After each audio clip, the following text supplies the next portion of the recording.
मालदारों को खुश रखने के लिए वो दीन का निजाम बदल दिया करते थे। अब देखना जैसे जैसे ये सख्ता पावर में आज लोग हैं, हुकूमत में जो लोग हैं, मजबूत से मजबूत होते जाएंगे तो तूफान आएगा बहुत सारों के अंदर। कितने तो इधर से उधर निकलने लग जाएंगे कि भाई जिसकी लाठी उसकी भैंस, हमें भी उनकी बोली बोलनी पड़ेगी, हम भी उनके शाना बशाना रहेंगे तो कुछ हमारे भी काम हो जाएंगे। देखना और चंद दिनों के बाद वो चाहे उलमा दिखने वाली जमात में से लोग हों या नेता बनने वाले लोग हों, ये सब वो चाटुगिरी करने वाले लोग इन तूफानों में अब किसके किसके साथ जाने लगेंगे और कौम की दलाली करने लगेंगे। देखना आप चंद दिनों के बाद।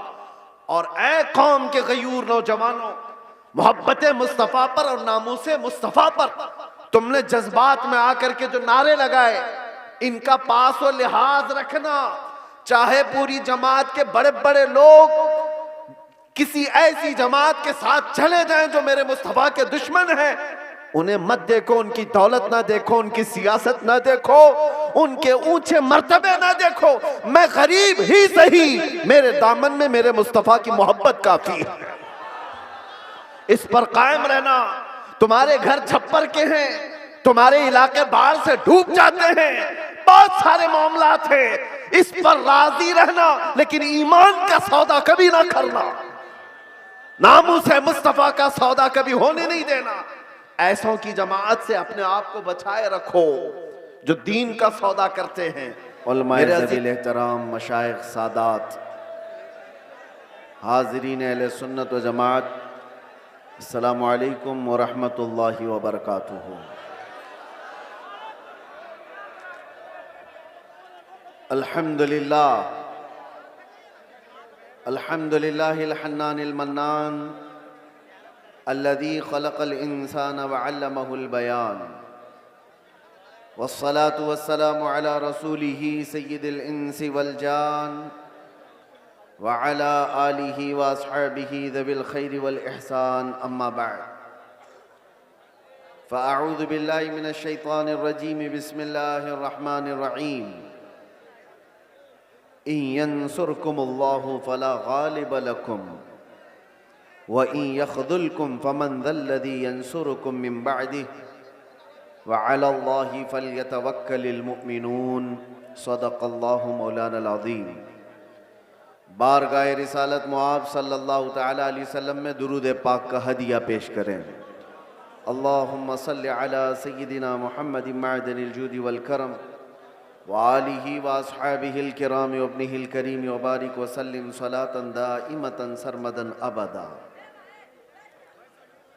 फिर के गली गली तबाह ठोकरें सबकी खाई क्यों, दिल को जो अक्ल दे खुदा तेरी गली से जाए क्यों। जान है इश्क़ मुस्तफ़ा रोज़ फजू करे खुदा, जिसको हो दर्द का मज़ा नाज़े दवा उठाए क्यों। अज़ीज़ान गिराम वक़ार, इंतज़ार करते करते आखिर मेरा नंबर आ ही गया और आप तमामी हज़रात को देखकर ऐसा एहसास होता है कि मैं जब इस जलसे में आ रहा था तो गाड़ी वालों से पूछ रहा था कि मुझे कौन से खेती में ले जा रहे हो। पगडंडियों से गुजरते हुए यहाँ आ रहे हैं। इतना बड़ा जलसे का निज़ाम देख करके एक बात तो समझ में आती है, सीमांचल के लोग सही ढंग से अपना घर नहीं बना पाते हैं।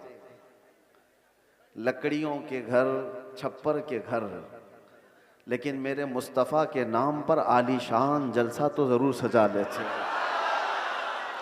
इसमें कंप्रोमाइज़ नहीं किया जाता, इसमें कोई कंप्रोमाइज़, कहाँ ये जलसा और कहाँ छोटे छोटे घर, कोई मुताबकत नहीं लगती। और बहुत बड़े बड़े लोग ये सब नहीं करते, गरीबों के हिस्से में ही ये काम आया करता है। अल्लाह के नबी सल्लल्लाहु तआला अलैहि वसल्लम ने जब मक्का मुकर्रमा में तबलीग शुरू फरमाई थी तो गरीबों ने ही सबसे पहले इस्लाम कबूल किया था और गुरबत में ही इस्लाम फैलता रहा। आज भी मेरे अजीजों, बिहार में बहुत सारे इलाके हैं, लेकिन हम बहुत दूर बैठकर यहाँ के इलेक्शन की धमक भी सुनते थे तो सीमांचल की बात ज्यादा सुनते थे। उसकी वजह क्या है? बिहार में तो बहुत सारे इलाके हैं, बहुत सारे जिले हैं, इस इलाके का तज़किरा ज्यादा क्यों होता है?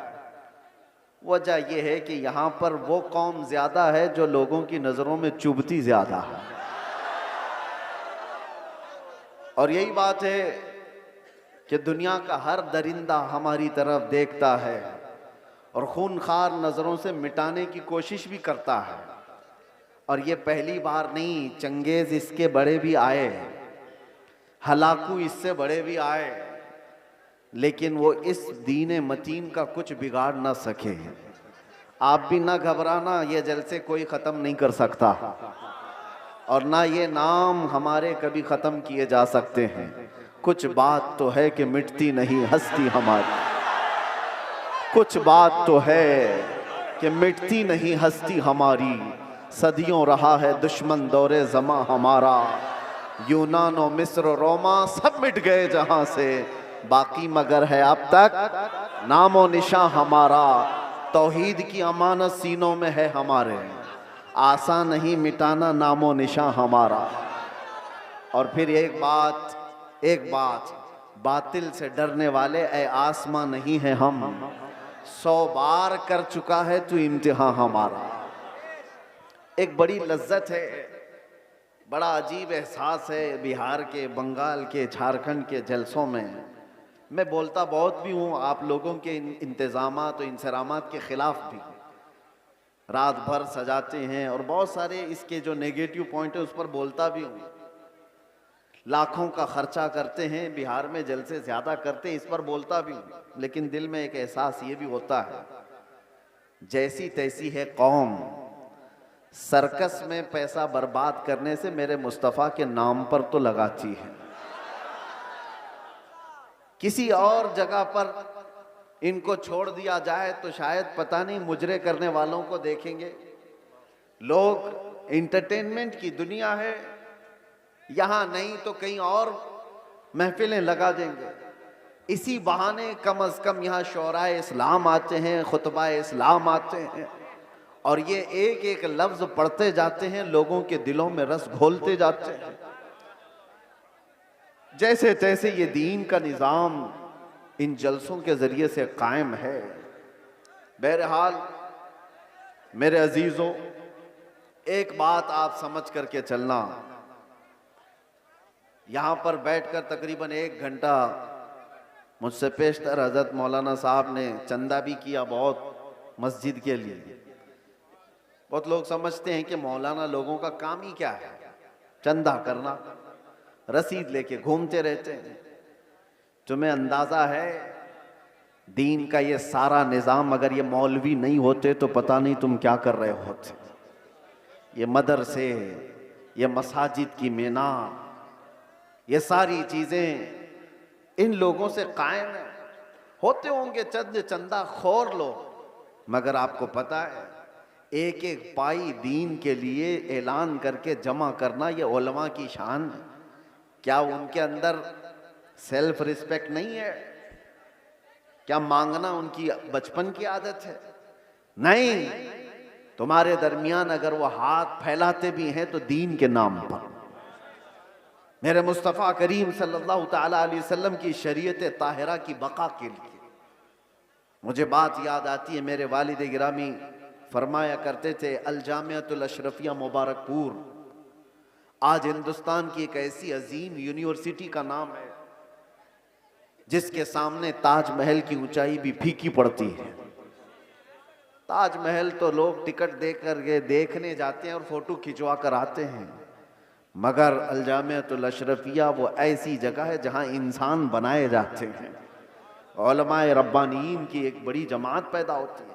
जब उसकी तामीर का मसला था, बानी जामिया अशरफिया मुबारकपुर हुजूर हाफिज मिल्लत रहमतुल्लाह अलैह इसी तरह ऐलान कर रहे थे कि कोई है जो ला करके जामिया अशरफिया के लिए कुछ सुपुर्द करे। आपको मारहरा मुतहरा के सैयदजादे सैयदुल उलमा ने बिठा दिया और कहा, मौलाना आप बैठ जाइए, मैं सैयदजादा हूं लेकिन इस इदारे के लिए चंदा मैं करूंगा। आले रसूल हूं, मांगने की आदत नहीं, कभी नहीं मांगा। और उसके बाद जब सैयद मियां रहमतुल्लाह ताला अलैह ने ऐलान किया तो जाहिर सी बात है मुझे ये इलाका देख करके वो बात याद आती है, मौलाना तो 11,000 मांग रहे थे। वहां पर छोटा गांव था, छोटी बस्ती थी। जब मांगा जा रहा था चंदा तो एक बूढ़ी औरत एक मुर्गी का अंडा लेकर के आ गई थी। कहा मेरे घर में इसके अलावा कुछ है नहीं, ये चंदे में कबूल कर लीजिए। मुर्गी का अंडा, ये लोगों के जज्बात थे। और ऐसा नहीं है कि वो अंडा देख करके उसको भेज दिया गया कि इसका क्या किया जाएगा, उसको भी कबूल किया गया। और सैयद मियां रहमतुल्लाह अलैह ने फरमाया था इस औरत ने ज़माने यूसुफ की याद दिलाती है, खरीदारों में उसका नाम आ जाए बस इसलिए हाजिर हो गई। बहरहाल इस निज़ाम पर मैंने थोड़ी सी गुफ्तगू इसलिए की कि उलमा को हकीर मत समझो। या उलमा ज़वील एहतराम अगर दीन के नाम पर तुमसे कुछ तलब कर रहे हैं तो सारे लोगों को एक कैटेगरी में मत शुमार करो।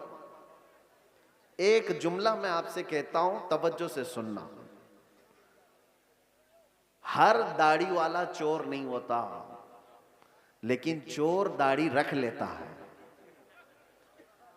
चोर अपनी चोरी छुपाने के लिए दाढ़ी रख लेता है। हाँ, इस फार्मूले को समझ करके चलें और इसको हर जगह फिट ना करें। दाढ़ी वाले को देख करके हिकारत से देखना मेरे अजीजों, हरगिज नहीं। कुछ चोर अगर इस तरह के लिबास पहन लें तो ऐसा थोड़ी ना होता है कि हम ये भी तो नहीं कह सकते कि हर चाय वाला चोर है। नहीं कह सकते, नहीं कह सकते। सबको एक कैटेगरी में कैसे शामिल कर दें? ये एक जुमला आप याद रखें, मैं किसी का नाम नहीं ले रहा हूं। और दूसरी बात, उलमाए ज़वील एहतराम के लिए खास तौर पर मैंने आयत करीमा की तिलावत की है खुतबे में, खुतबे के बाद, यंसुरकुमुल्लाहु फला गालिब लकुम, अगर अल्लाह तुम्हारी मदद करे तो कोई ताकत तुम पर गालिब नहीं आ सकती, कोई तुम पर गलबा नहीं हासिल कर सकता। ये एक जुमला कुरान पाक का इतना पावरफुल है, इतना पावरफुल है कि अल्लाह तुम्हारी मदद करे तो कोई गालिब नहीं आएगा। और अगर कोई गालिब आया हुआ है हमारे ऊपर तो इसका मतलब है कि तुम महरूम हो या हम महरूम हैं उस अजीम मदद से।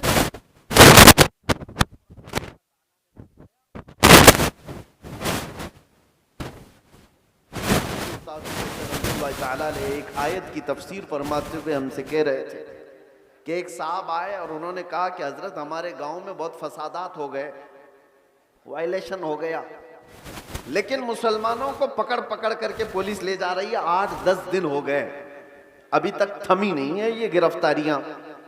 और वो बयान करते करते उन्होंने ये कहा कि ये सारी पकड़ धकड़ जो चल रही है इसकी सारी मुखबिरी मुसलमान ही करते हैं। कौन कहां किस घर में छुपा है और क्या क्या कर रहा था सब मुसलमान ही बताते हैं और आकर के इनको अरेस्ट किया जाता है। तब हजरत ने एक आयत पढ़ करके हमें बताया था, कुरान में अल्लाह फरमाता वलन यजअलल्लाहु लिलकाफिरीन अलल मुमिनीन सबीला। अल्लाह कुरान में फरमाता हरगिज हरगिज अल्लाह ताला काफिरों को ईमान वालों पर गलबा नहीं देगा, कभी नहीं। लन का लफ्ज है नफी ताकीद के साथ, हरगिज अल्लाह तबारक व तआला काफिरों को ईमान वालों पर गलबा नहीं देगा। हजरत फरमाते मगर ये कि किसी काफिर की मदद मुसलमान ही करे तो वो काफिर मुसलमान के रास्ते से दूसरे मुसलमान पर गलबा करेगा। बात समझ में आ रही है? एक मुसलमान को जरिया बना करके ही दूसरा कोई तुम्हारे घर पर हमला करेगा। आज के हालात पर मैं जो बात कर रहा हूं, सुनो मेरे अजीजों, बहुत सारे मुसलमान अपना फ्यूचर आज बना नहीं पा रहे हैं। इनको पता ही नहीं है किसके साथ जाना है और किसका साथ देना है। हालात ऐसे हैं कि किसी और मुसलमान को गिराने के लिए एक मुसलमान किसी काफिर और मुशरिक की मदद पर भी राजी हो जाता है।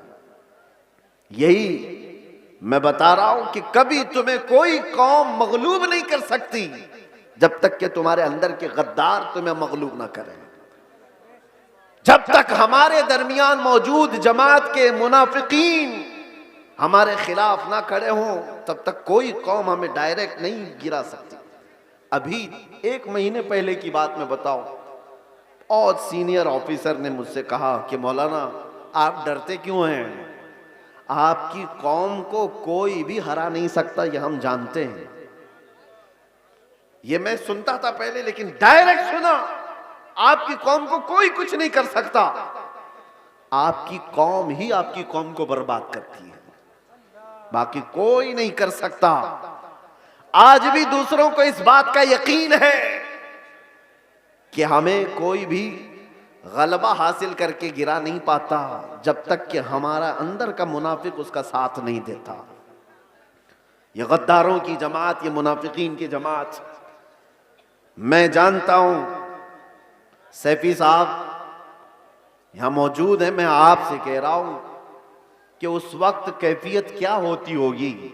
ये स्टेज पे मौजूद सारे उलमा, हमारी बिरादरी, उलमा बिरादरी, हम गिरफ्तार होकर के 200 लोगों के दरमियान हैं। पहरेदारी में कोई कसर नहीं छोड़ी जा रही है, कोई कसर नहीं छोड़ी जा रही है। सारे इर्द गिर्द हमारे अतराफ कुर्सियां लगाकर बैठे और सवालात पे सवालात, सवालात पे सवालात। और उस वक्त इन्वेस्टिगेशन करने वालों को कुछ लोगों के मैसेजेस आते हैं और कहते हैं ये मौलाना से ये भी पूछो, ये भी पूछो। क्लिपें हमारी काट काट करके भेजी जा रही है तकरीरों की कि इन्होंने यहां पर ये कहा, इन्होंने यहां पर ये कहा। वो बेचारे सवालात करने वाले वो कहते हमको तो आपके बारे में उतना मालूम नहीं था, ये इतनी सारी चीजें आ रही हैं। मैंने पूछा नहीं कौन है, लेकिन सामने वाले ने बताया कि फलां पीर साहब हैं, फलां मौलाना साहब हैं। मैं जानता हूं मेरे अजीजों, मैंने इससे कबल बड़े जज्बात में कहा था, वो भी जानते होंगे जिन्होंने ये सब काम किए हैं हमारे दिल पर क्या गुजर रही थी उस वक्त। हमने सब अल्लाह उसके रसूल पर छोड़ दिया।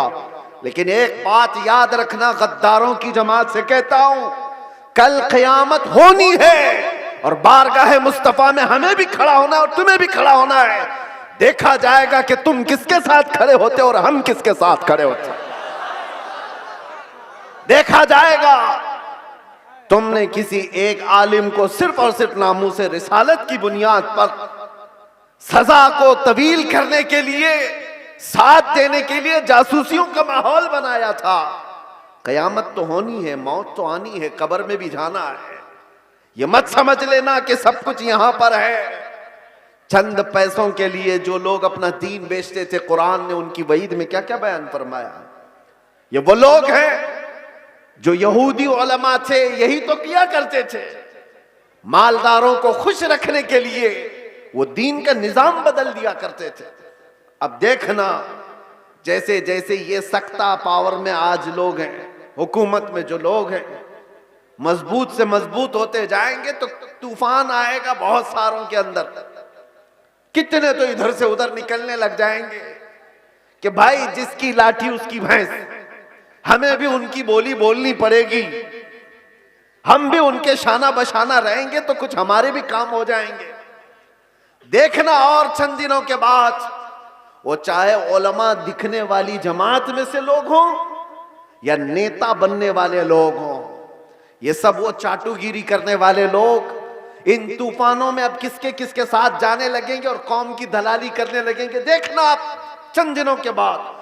और ऐ कौम के गयूर नौजवानों, मोहब्बत मुस्तफा पर और नामूसे मुस्तफा पर तुमने जज्बात में आकर के जो नारे लगाए, इनका पास व लिहाज रखना। चाहे पूरी जमात के बड़े बड़े लोग किसी ऐसी जमात के साथ चले जाएं जो मेरे मुस्तफा के दुश्मन हैं, उन्हें मत देखो, उनकी दौलत ना देखो, उनकी सियासत ना देखो, उनके ऊंचे मर्तबे ना देखो। मैं गरीब ही सही, मेरे दामन में मेरे मुस्तफा की मोहब्बत काफी है। इस पर कायम रहना। तुम्हारे घर छप्पर के हैं, तुम्हारे इलाके बाढ़ से डूब जाते हैं, बहुत सारे मामलात हैं, इस पर राजी रहना, लेकिन ईमान का सौदा कभी ना करना, नामूस है मुस्तफा का सौदा कभी होने नहीं देना। ऐसों की जमात से अपने आप को बचाए रखो जो दीन का सौदा करते हैं। मेरे अजीजों, एक बात मैं कह रहा था, मौलाना अभी जो चंदा कर रहे थे एक मस्जिद ही के लिए, लोग मजाक उड़ाते हैं हमारा। सुन्नियों के जलसे देखो चंदे कर रहे होते हैं, हर भाई करेंगे ही ना, हमारे पास सऊदी रियाल थोड़ी ना आते, हम तो गरीबों से ही बना रहे हैं जो कुछ भी बना रहे हैं।